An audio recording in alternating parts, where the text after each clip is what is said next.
నేర్పిస్తున్నాడు అంటే మీరు తగ్గించుకోండి అని మనకు నేర్పిస్తున్నాడు. అందుకే యేసు ప్రభు వారు కూడా ఆయన మీరు ఆలోచన చేయగలిగితే ప్రయాణానికి వెళ్ళేటప్పుడు ఏం కోరుకున్నాడంటే, ఆయన ప్రయాణానికి వెళ్ళేటప్పుడు సముద్రం మీద ప్రయాణం చేయడానికి ఒక పెద్ద క్రూజ్ షిప్ కావాలని కోరుకోలేదు. ఆయన ఏం కోరుకున్నాడు అంటే చిన్న దోణి.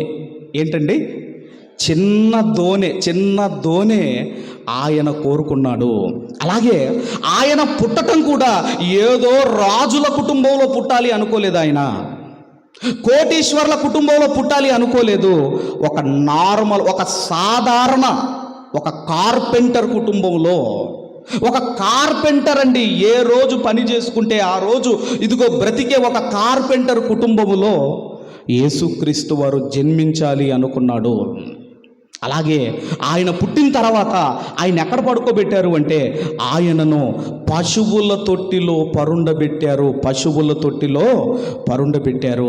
ఇంకా మీరు ఆలోచన చేయగలిగితే యేసుక్రీస్తు వారు కూడా ఆ పామ్ సండే రోజు కూడా ఆయనను ఊరేగించడానికి ఒక చిన్న గాడిద పిల్లను ఆయన ఎన్నుకున్నాడు.